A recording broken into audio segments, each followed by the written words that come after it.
Okay, this is the third try. I got it queued up. So, this was the sheriff's office in my conversations with the arresting deputy that was on the warrant, and then the investigator who had got statements from a few of the neighbors, not the ones immediately next door, I don't believe.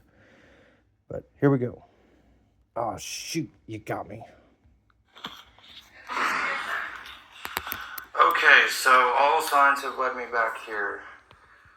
I was just gonna see if I could talk to somebody. So there's basically somebody has put out a kill order for all of her animals, not just the one who had bit the neighbor. Okay. And I would like to see what I can do to get a hold of that document, because she just wants her mama dog, didn't even participate in the attack, and she wants to give it to a member of her family. Just trying to get that taken care of. Okay. Is there anybody that I could talk to about that? Because she's been trying to get rid of the puppies for a long time anyways, and it's unfortunate, but she just wants her mama dog. As I think anybody would. What is her name? Tiffany Quezada. Spell that last name. Quezada. Yeah, it's with an I. Tiffany with an I.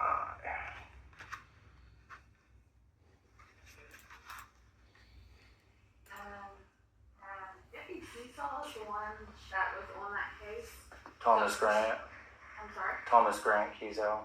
Yes, so Okay. he will have to be the one to speak with you. Okay, is he working today, do you know? He is. Give me just a moment. All right, thank you so much.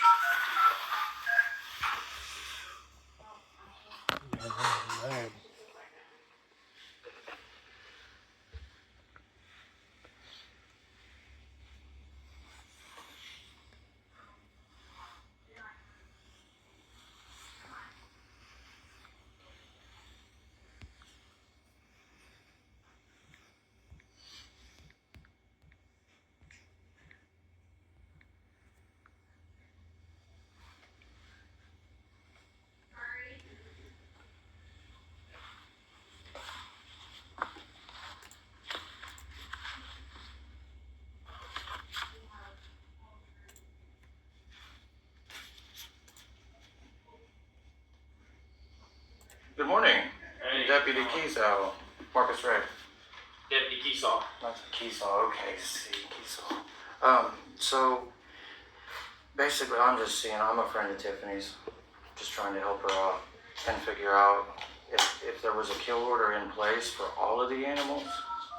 And if I need her here to see, can share anything with me, that's fine. Or, nobody's really talked to them about what happened or anything. To Tiffany? Yeah. You've talked a little, I know you talked some, but, so all the dogs are to be scheduled to be euthanized? That I don't know yet. Okay, because that's what the animal control officer seems to think, and the assistant chief was less than receptive to speaking with me. You probably have better luck talking to the health department about that. Okay, the gentleman named Russ, I think, is who she was talking to. So are they the ones that issue the kill order? I don't know. I think they talked to I think it's an epidemiologist or whoever, and they kind of explained to them what the situation is. But as of right now, I think they're still on quarantine to ensure that they don't have any regular-like symptoms, and then they'll communicate back and forth on what the next step is. So they're pretty much the ones. Do you know anything as far as, because I had read some of this law, and it's pretty clear in regards to severe injuries, but it was just the one dog that had bit him, and I don't understand why because the city seems to think that the animal control officer seems to think that the animals will be put down after the 10 days, which I think is Monday. He seems to be very high-minded that that's what's going to occur. So probably just talk to the health department and kind of start there. Is there a way that I can call you and get a hold of you up here? I'll be around probably till about 4 or 5 this afternoon. Yeah. Just maybe call the sheriff's office or something. That'd probably be the best way. All right, what's the number here? What are you doing? Waiting on him. Yeah? Or you can write it down, I'll get it either way. Where'd you see it? Hi, girl. What's our dispatch number over there? Is it? I can pull it up. It's 247-5700. yeah, that's what it is. Okay. All right, well, let me see what I find out from the health department gentleman when he Okay. gets back to lunch, and I'll maybe back you up a little while. All right. Is this the dog situation? Yeah. I just know it's all still ongoing, and there's nothing really to release right now. So. Okay, because she's incredibly concerned. It seems like the local animal control officer seems to think that the dogs after the quarantine, that it's very likely that all of them will be put down, and I just want to make sure that that won't happen. Okay, well, they're vicious, and they've mauled somebody, so we're doing a process through the courts. It's an ongoing investigation. There's nothing definite right now, but she also needs to be considerate of the medical issues and the damages done to a human being. Yeah, she spoke to her insurance agent. I think they've got the. Is there an insurance policy on all the dogs? I think it's covered under the liability. I'm not sure. It's She not. hadn't So spoken. they have to have an insurance policy on the dogs per animal. They have to have a fence height that's a certain height. They have to have 150 square footage of storage per dog in a kennel space, not a fence space. It has to be covered on the top, and they can't be able to escape through the bottom. So they have to have all those things covered. Their fence is about 4 foot high in the front. Yeah, I was there yesterday. Yeah. So they have to have an dog insurance policy because of the breed. And then like I said, just this, I think at least 9 dogs that I saw that's considered a kennel. They have to have 150 square foot of space per dog inside of a kenneled area. So you're looking at 1,200 square foot of kenneling. That's my understanding from the district attorney's office. Okay, so that's who has interpreted, because it's in Title IV. I had read this and prepared it before it came down. Mm-hmm. So there is a dangerous dog certificate that she had to fill out for this. Mm-hmm. Are you telling me or are you asking? I was asking you, sorry. I didn't I don't know. I know they're deemed under statute because they've been seen out since. We have several statements since the mauling. They've been seen by neighbors out and loose again, which is not cooperating with the quarantine process. Since they did have shots up to date, I think October. Multiple neighbors saw them out and loose since the mauling and have filled out written statements indicating so. And there's pictures and video of this, or just a statement? It's an ongoing investigation. Okay, yeah. So I'm not being rude. I'm just telling you. I understand. I don't want to lay all my eggs out. It's okay. But I'm just telling you, there is statements and witness testimony that they've been seen out loose again.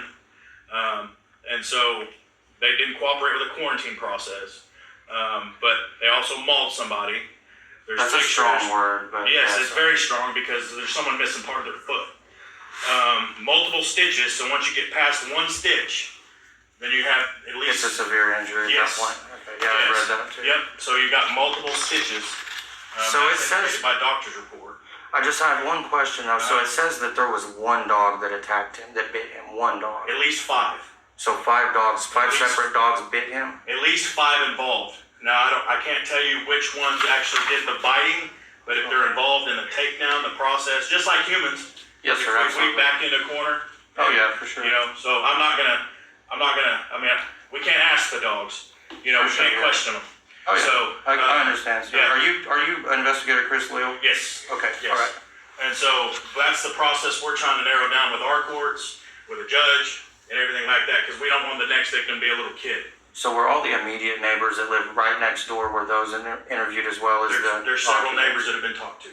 Yes. Okay, because I spoke with one earlier, and she actually said that her children play outside all the time, and she's never seen Tiffany's dogs wandering around, never had a threat with her kids, wasn't That's concerned. very good. Okay. Okay, so that's probably in there then, once we do get the attorney to get the reports. I don't know who all. I mean, he's talked to some. I talked to some myself. Okay, but it'll be put together. But Okay. the issue is, I don't want the next one to be a child victim, and it seems like it's being discounted that there's a human being that's been bitten and mauled by these dogs. I do understand. And so I'm concerned with human life and Oh, safety. absolutely. You know what I mean? And so if these dogs get out and then we lose a life, is there going to be the same? Well, and that's why I think that Tiffany herself she's copacetic with having the young ones put down, the juveniles. But her mama dog is what she really would like to give to a family member and let them have the dog, because Mary Jane means Is that something. family member still within Caddo County?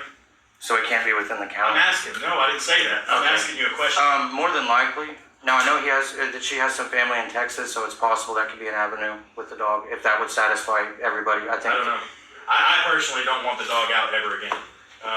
But that's just me. I can't make that decision. I mean, I'm Yes, just sir. telling you, once I saw the marks on the guy's legs and foot and everything else, if that would have been my grandpa, I'd have been very, very upset. I mean, if it had been your mom or your grandma or whoever, your daughter, kinfolk, whatever, I'm sure you would not be here representation for that person's dog. I guarantee you. And I understand it, Chris. But that, and I didn't take it personal. I'm just saying, I mean, Well, you have to We see don't- it from that perspective. yeah, I can't see any other perspective though, just in the interest of the law and protection of a victim. I mean, that's my job is. We're in the middle. We don't take sides, but whenever you have a person that's clearly been bitten by an animal that's portrayed themselves as vicious and they've had to been stitched and can't walk, and that have continually been reported as being loose, and people are scared to come out of their home, that's no way to live. Yeah, and we'll get the reports for all the times, because she didn't tell me that she had ever been ticketed for dogs at large, but if there's reports of We're it. in the county, so that's the deal. We don't have, it's not like a municipality that have city ordinances. So we're not gonna have like a citation. Okay, I didn't realize, I thought there was some dogs at large in Title IV, but. So we don't have like a city ordinance, so that's what people love about living in the country. Yeah, You know, if you can get along with your neighbors, that's if the you get kicker. along with your neighbors, and you shoot guns, you can have dogs, you can have roaming dogs at range. If your dog gets shot being on someone else's property, Well, and that's something that she had said. She had said that she had told the neighbors to shoot them if they're over there on their property, shoot them. yeah, some Yeah. people just don't partake in guns. So, I mean, I understand where you're coming from on that, but Absolutely. anyway, so hopefully we can get a resolution here.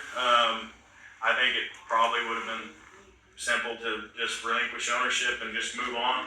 I think the district attorney's office was probably willing to just do some kind of deferment in that case, but doesn't sound like that's the plan now. So, Yeah. Well, then we'll just have to get a hold of reports, put everything together. Sounds It was good. nice to meet you, Have a good Chris. Y'all have a good day. Thank you. You as well.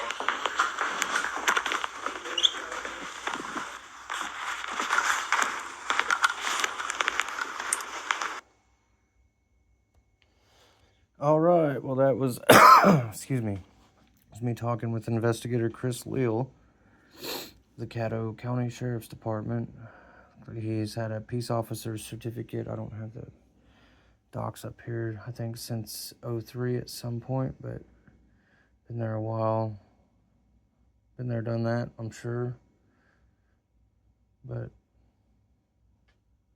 we'll get some more information as the time goes on, because it does take some time to get information. You can't just make a claim and point your finger. You need to have a little bit of information to support what your allegations are, what you're claiming, and even what you say happened, because sometimes not everybody who just says something happens, that doesn't mean that actually did happen. We get into half-truths, and a half-truth is not the truth. It's half of the truth.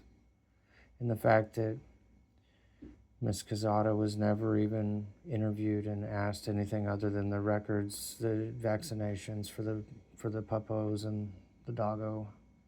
But just a lot of stuff that you try and find and get a real good attorney.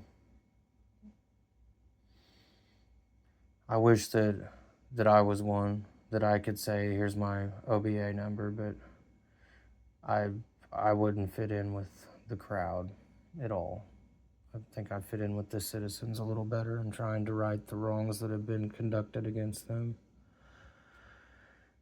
Oh, sorry, it's 14 minutes. But it's what was talked about. There's no spin in that.